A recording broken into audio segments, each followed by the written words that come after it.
오늘은 제6강 대속죄일과 그리스도입니다. 오늘은 레위기와 그리스도 마지막 시간이고요.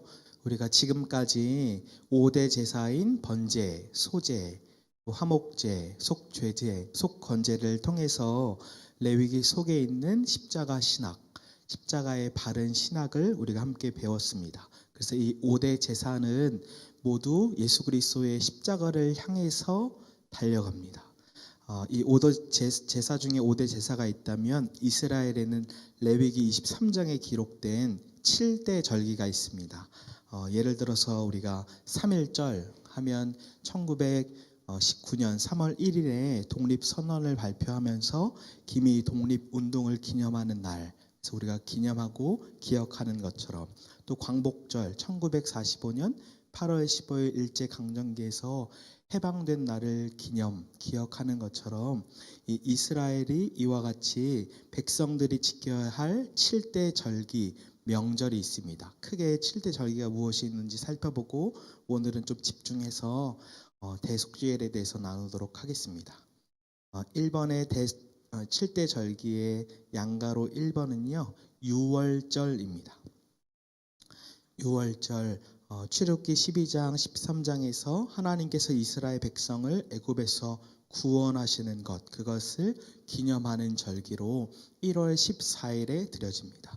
그래서 어린 양의 피로 말미암아 이 재앙으로부터 넘어간다. 6월 패스오버라는 의미로 1월 14일에 지킵니다. 그리고 양가로 2번에는 무교절입니다. 무교절은 누룩이 없는 빵을 먹는 절기로 이 유월절과 연결되어집니다. 그래서 이 유월절과 같이 출애굽을 기념하는 절기로 14일이 끝나고 15일부터 21일 일주일 동안 이어지는 절기입니다. 그래서 누룩이 없는 빵을 먹는 절기로 이 유월절과 이어서 지키는 절기입니다. 그래서 무교절은 출애굽 자체를 기억한다면 유월절은 그 안에 있는 구원에 초점을 두고 있습니다. 그리고 우리 양가로 3번에는 초실절입니다. 이 유월절과 무교절 기간 14일에서 21일 중에 안식일의 이튿날, 즉 첫 번째 보리 추수를 거둔 한 단을 하나님께 바치는 절기입니다. 그래서 1월 16일 날 드려집니다. 그리고 양가로 4번에는 오순절입니다.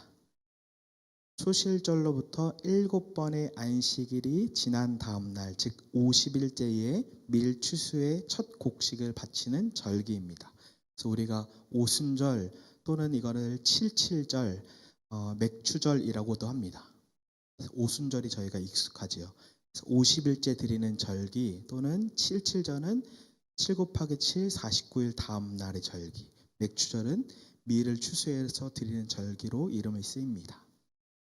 그리고 양가로 5번은 나팔절입니다. 이 1번부터 4번까지가 1월 달에 드리는 절기라면 나팔절은 7월 1일에서 나팔을 불어서 중요한 달을 시작을 알기는 역할을 합니다. 7월 1일에 드립니다. 그래서 우리 한국은 1월이 시작이지만 유대인들에게는 7월이 새로운 시작입니다.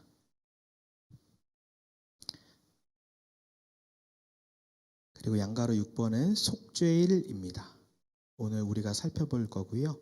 대제사장이 이스라엘 백성의 전체 속죄를 위해서 단 하루 7월 16일 지성소에 속죄 제물의 피를 가지고 들어가는 날입니다.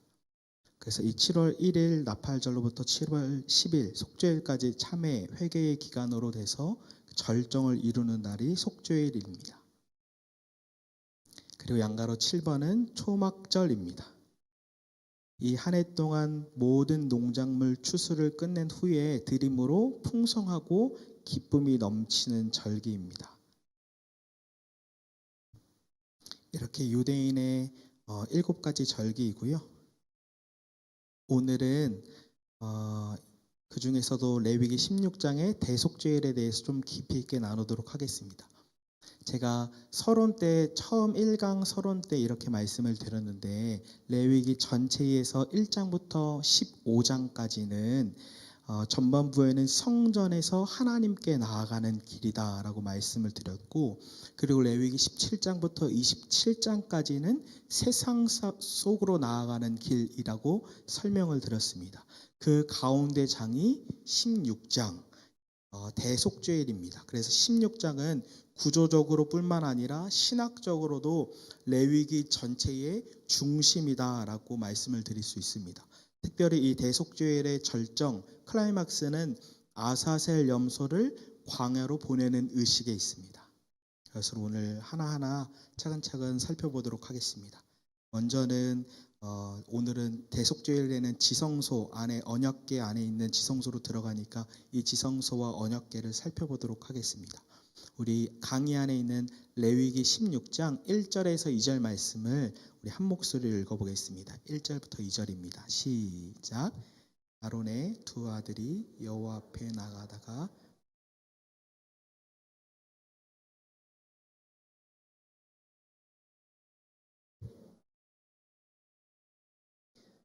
위 속죄소 앞에 아무 때나 들어오지 말라. 그리하여 죽지 않도록 하라. 이는 내가 구름 가운데서 속죄소 위에 나타남이니라. 아멘.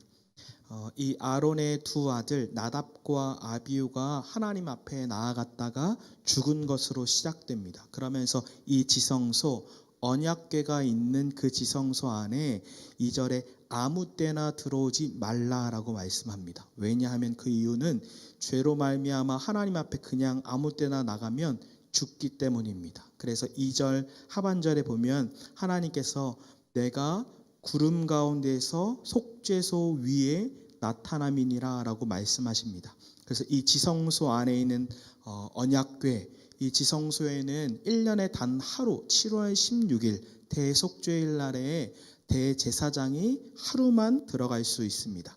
이 그림을 보시면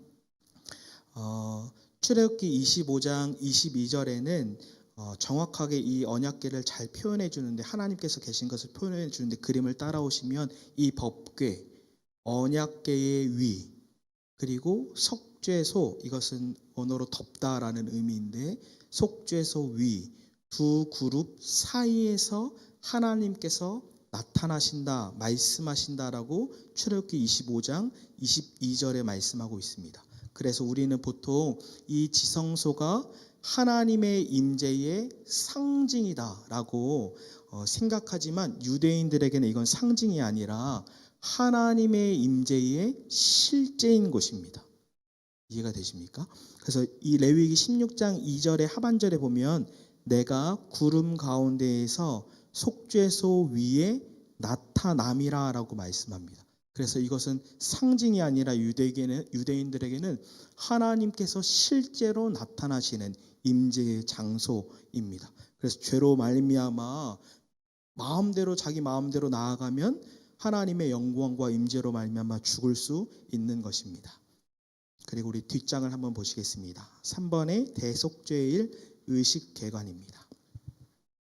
우리 강의 안에 있는 레위기 16장 6절에서 10절까지 말씀을 우리 함께 읽어보겠습니다. 6절부터 10절까지 말씀입니다. 시작. 아론은 자기를 위한 속죄제의 수송아지를 드리되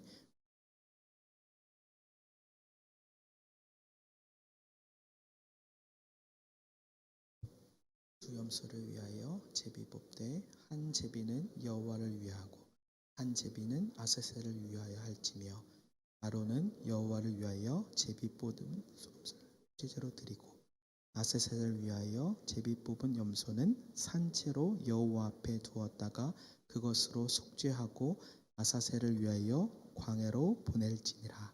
아멘. 제가 이것을 설명해 드리면 대제사장 즉 아론이 자신과 자신의 집을 위하여서 속죄를 위해서 속죄 제물로 처음에는 수송아지를 드립니다. 그것이 6절에 나와 있고 그리고서 두 개의 제비를 항아리 안에 넣어서 하나는 여호와께 또 다른 하나는 아사셀에게 바칩니다. 그래서 이 아사셀 염소를 산채로 두었다가 이스라엘 전체의 죄를 다 전가하여서 광야로 보내는 것입니다. 그래서 이 아사셀이 무엇인가 제가 1번 각주에 밑에 보시면 표현을 했는데요. 제가 이것은 레위기 16장을 연구하고 발제하면서 많은 학자들의 내용을 정리한 겁니다. 이 아사셀을 한번 눈으로 따라오시면 각주에 첫째로 아사셀에 대한 전통적인 해석은 아사셀, 에즈라는 염소와 아잘이라는 떠나가다라는 단어를 결합함으로 보인다. 즉 아사셀이라는 용어가 백성들의 죄를 지고 떠나가는 염소의 모습에서 유래했다는 것이다. 둘째로 이 아사셀에 대해서 귀신의 이름이라는 견해다. 그 근거는 8절에 아사셀이 여호와와 대립하는 방식으로 소개되기 때문이다. 가장 결정적인 것으로 위경 에녹서에서는 아사셀이 귀신으로 소개된다는 점이다. 아사셀에게 염소를 보내는 것은 모든 부정과 죄의 원인 제공자인 광야의 귀신에게 돌려보내는 의미를 가진다. 세 번째로 라시를 비롯한 유대인의 견해에 의하면 아사셀은 광야로 추방된 염소를 밀쳐 죽이는 절벽 혹은 낭떠러지를 가리킨다. 이들은 아사셀이 아랍어 아자주에서 파생되었다고 주장하는데 이 용어는 절벽을 의미한다. 이런 배경에서 22절에 근접하기 어려운 땅, 그것을 절벽으로 이해한다. 마크 루커는 왜 절벽으로 내던져 죽이는지 이야기하는데 신학적 개념으로 전적인 제거를 의미한다. 즉 염소가 광야로 떠나 돌아오지 않도록 죄의 완전한 제거를 의미한다. 정리해서 제가 좀 더 쉽게 설명해 드리면 이 아사셀은 학자들이 다양하게 해석하는데 크게 세 가지로 첫 번째 전통적으로는 에즈라는 염소와 아잘 떠나가를 합성해서 그 백성의 죄를 다 짊어지고 떠나가는 아사셀 염소를 의미하는 것으로 보고요. 또 두 번째로 귀신의 이름으로 이 죄의 원인 제공자인 광야의 귀신에게 다시 돌려보낸다. 그래서 레위기 17장 7절에도 음란하게 섬기던 숫염소, 즉 우상과 귀신으로 연결해서 이 아사셀 자체가 창세기 3장에 나오는 배경의 사탄을 의미하고 그리고 염소 자체는 죄를 짊어지고 가시는 예수 그리스도를 예표한다라고 볼 수 있습니다. 그리고 세 번째로 이 낭떠러지 절벽에 떨어져 죽게 함으로 이 죄를 다 짊어지고 간 염소가 다시 돌아오면 죄가 다시 이스라엘에게 돌아오는 거거든요. 그래서 떨어져서 죽어서 다시는 못 돌아오게 한다라는 의미를 가지고 있는 것입니다. 우리 그러면 4번의 대속죄일의 의식 실행을 보도록 하겠습니다. 양가로 1번은 대제사장과 그 집안을 위한 속죄제입니다. 4번의 양가로 1번은 대제사장과 그 집안을 위한 속죄제입니다.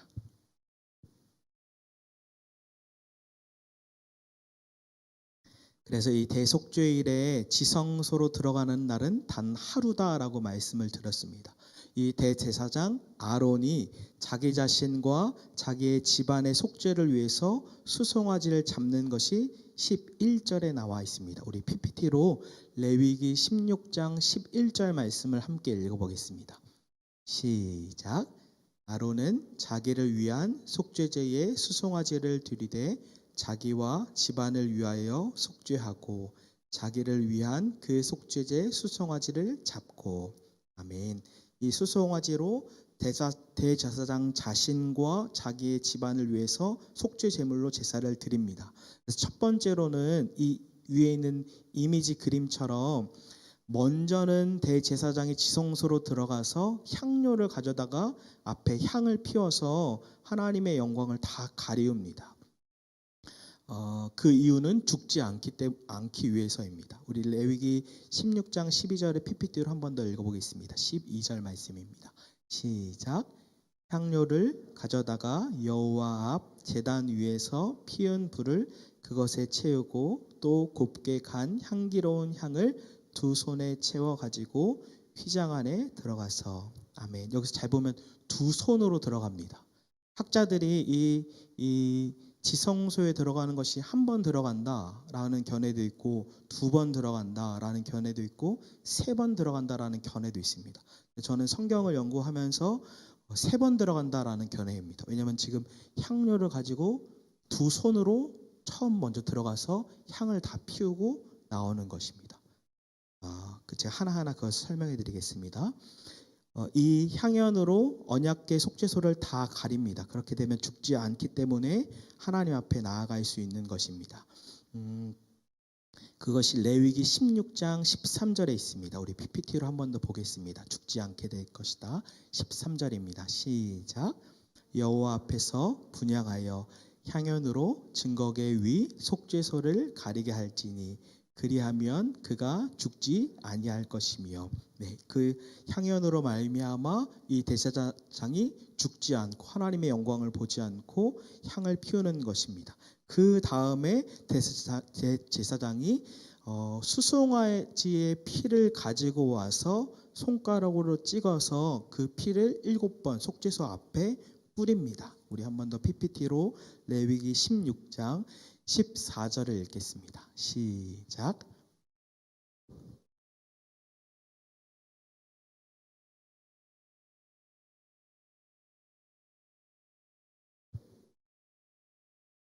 아멘. 이 12절 그 다음에 두 번째 14절이 두 번째 들어간다는 근거입니다. 속죄소 동쪽에 뿌리고라는 것은 속죄소 언약궤가 있는 지성소 바닥을 향해서 피를 7번 뿌린다라는 것을 의미합니다. 이 피를 7번 뿌린다라는 것은 제가 속죄제 때 설명해 드린 것처럼 완전수 그걸 의미하고, 그 피를 뿌림으로 죄와 부정으로 오염된 그 지성소를 정화, 깨끗하게 하는 의미가 있습니다. 그래서 이렇게 먼저 두 번 들어가고요. 양가로 2번은 백성들을 위한 속죄제입니다. 아까는 대제사장과 그 다음에 가정을 위해서 수송아지로 속죄제를 드렸다면, 두 번째는 백성들, 이스라엘 백성 전체를 위한 속죄제를 드립니다. 그래서 이번에는 이스라엘 백성의 속죄를 위해서 염소를 잡습니다. 아까 제가 설명드린 항아리 하나는 여호와께, 하나는 아사셀 염소에게라고 한 것처럼 이 여호와께 드리는 염소를 잡아서 그 피를 가지고 동일하게 속죄소 앞에 피를 뿌립니다. 이것이 15절이고요. 그래서 근거로 12절, 14절, 15절의 근거로 세 번 들어간다라고 저는 말씀을 드립니다. 이스라엘 백성은 대제사장이 이 지성소로 들어가서 회막문에 나오기 전까지 그 안에는 아무도 들어갈 수 없습니다. 그러니까 그 의식을 다 마칠 때까지 회막문 앞에서 수백만 명의 이스라엘 백성은 그것을 다 지켜보는 것입니다. 즉 이스라엘 백성들 입장에서는 지금 대제사장이 이스라엘의 죄를 다 가지고 염소의 피를 가지고 지성소에 들어가기 때문에, 한번 생각해 보시겠습니까? 여러분들이 이스라엘 백성이시고 제가 대제사장의 역할을 한다면 그 염소의 피를 가지고 여러분의 죄의 속죄, 이번에는 아까 저는 벌써 했어요. 여러분의 죄를 가지고 피를 가지고 들어갔습니다. 그런데 이 아답과 나비우처럼 제가 죽었어요. 그런 어떤 메시지가 있냐면 우리가 하나님께 죄를 용서받지 못했다라는 메시지가 있는 것입니다. 반대로 제가 그 염소의 피를 가지고 갔다가 나오는 순간에는 우리가 다 하나님께 용서를 받았구나라는 메시지를 받는 것입니다. 그래서 이것은 부활의 이미지와도 연결되는데, 7번에 뿌리는 피, 완전한 피, 예수 그리스도로 말미암아 그 십자가에서 예수 그리스도가 죽으셨다면 부활하심, 나오심으로 말미암아 로마서 4장 25절에는 살아나심, 우리를 의롭다 하시기 위해서 살아나셨다라고 말씀하십니다. 부활하셨다. 즉 예수님께서 죽기만 했으면 우리의 죄는 다 용서받지 못했어라고 할 수 있지만, 예수님께서 부활하심으로 이 휘장 사이를 다 나오는 대제사장의 모습을 보면서 우리가 의롭다 여김을 받았다라고 여기는 것처럼, 예수님의 부활, 그 이미지로 우리 모두가 용서받았구나, 구원받았구나, 의롭게 됐구나라는 것을 깨달을 수 있습니다. 그래서 구원의 완성은 십자가에 있지 않고 부활에 있다라고 이야기하는 것입니다.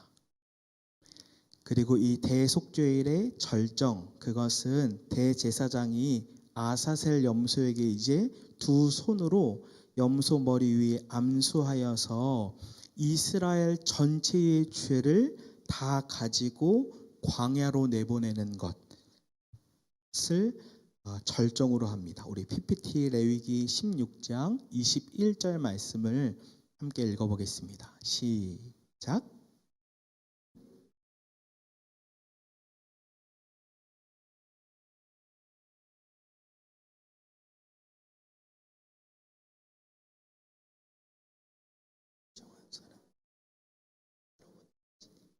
아멘.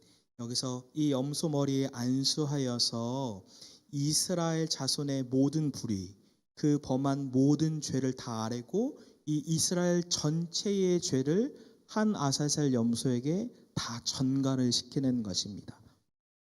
그리고 그 아사셀 염소가 광야로 내보내지는 것을 전 이스라엘 백성이 그것을 보면서, 또는 그 아사셀 염소가 광야 낭떠러지의 죽음으로 그것을 보면서, 와, 우리가 죄사함을 받았다, 우리의 죄가 다 깨끗하게 됐다, 우리를 떠났다라고 깨닫게 되는 것입니다. 우리 5번의 대속죄일과 그리스도입니다. 이 대속죄일의 절정 클라이막스는 아사셀 염소를 광야로 보내는 것이라고 말씀드렸는데요.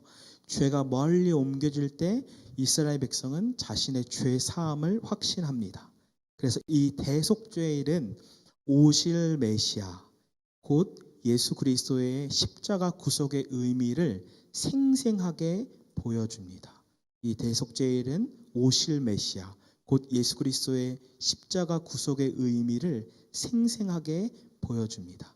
그래서 이 레위기 16장은 하나님의 아들이신 예수 그리스도께서 세상의 모든 죄를 다 짊어지고 가시는 아사셀 염소이심을 보여주는 것입니다.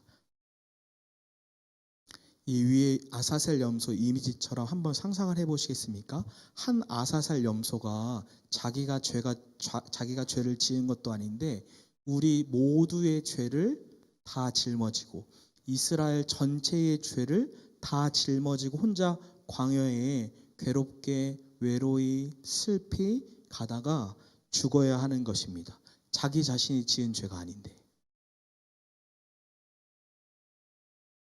이와 같이 예수님이 하셨다는 것입니다. 요한복음 1장 29절, 우리 강의 안에 있는 요한복음 1장 29절 함께 읽어보겠습니다. 시작.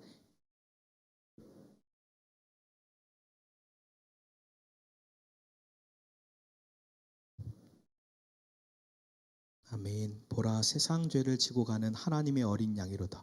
이 염소는 고독하게 광야에서 죽습니다.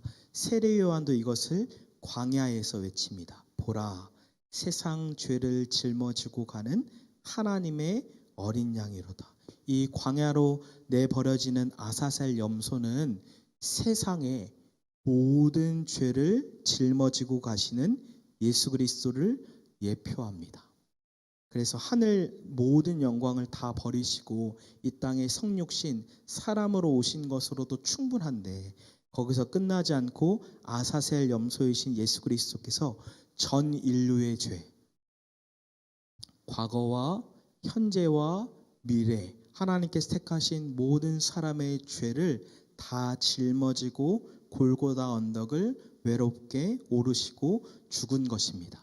이것을 잘 생각해야 하는데, 허물로 죄로 완전히 죽었던 우리가 사실은 이 모든 진노, 하나님의 진노와 하나님의 형벌과 지옥의 형벌을 염소가 아니라, 예수님이 아니라 우리가 받아야 하는데, 흠이 없으신 그리스도께서 나를 대신해서 우리의 죄를 다 짊어지시고 전가하셔서 받으셔서 십자가에서 죽으신 것입니다.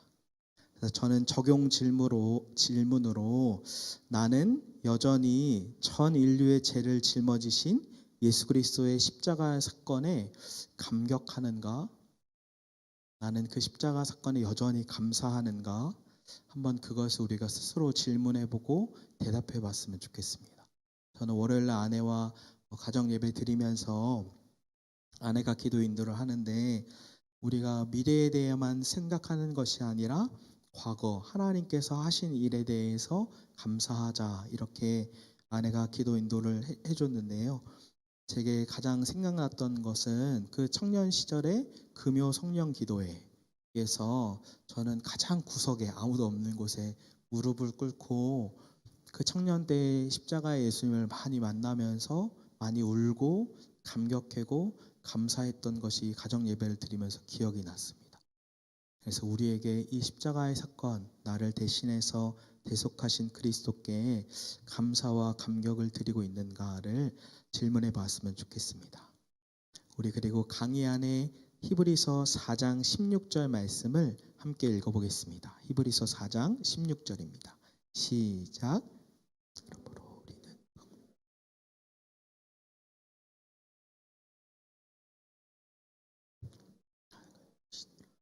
아멘. 이 히브리서를 읽는 독자들은 유대인이면서 그리스도인들이다라고 많이 말씀을 드렸는데요. 그래서 이 히브리서 4장 16절 하반절에 나오는 은혜의 보좌 앞에라고 하면 우리 한국 사람들은 예배당, 교회당이라고 생각하지만 유대인들은 단번에 은혜의 보좌 앞이라고 하면 우리가 배운 언약궤 앞, 지성소 앞이라고 생각합니다. 그런데 이들은 두려워하면서 대제사장만 7월 16일 대속죄일 단 하루만 들어갈 수 있는데 지금 히브리서 기자는 우리가 담대히 나아갈 수 있다라고 선포합니다. 어떻게 우리가 지성소로 담대하게 나아갈 수 있는가? 그 근거가 히브리서 9장 12절에 있습니다. 우리 강의 안에 있는 히브리서 9장 12절 마지막으로 함께 읽어보겠습니다. 시작. 염소와 송아지에 피로 하지 아니하고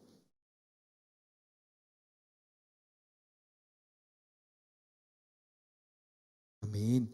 이 지성소로 들어갈 때 제가 설명드렸던 대제사장의 속죄를 위해서 송아지의 피를 가지고 가고 이스라엘의 속죄를 위해서 염소의 피를 가지고 가는데 송아지의 피와 염소의 피가 아니라 오직 자기의 피, 즉 예수 그리스도의 피로 단번에 단 한 번이면 충분하고 반복해서 제사를 드릴 필요가 없고 영원한 속죄가 된 것입니다. 그래서 여기서 히브리서 9장 12절에 나오는 성소는 지성소를 의미하는데 우리의 노력, 우리의 열심, 우리의 방언으로 지성소로 들어갈 수 있는 것이 아니라 오직 예수의 피, 완벽하신 예수의 피로 하나님의 영광스러운 임재가 가득한 하나님 앞에 담대하게 언제든 나아갈 수 있는 것입니다. 1년에 단 하루 대제사장만이 아니라 모든 성도가 예수의 피를 의지함으로 담대히 매일매일 아침에도 저녁에도 24시간 계속해서 하나님의 임재 가운데 살아갈 수 있는 것입니다. 저는 두 번째 적용 질문으로 나의 기도 생활은 지금 깊은 지성소로 들어가고 있는가? 즉 하나님의 보좌, 하나님의 은혜, 하나님의 임재를 경험하고 있는가? 저는 이것이 한동안 좀 힘들기도 했지만 오늘의 심정은 정말 예수님의 십자가 그 밑에 무릎을 꿇고 있는 심정인데요.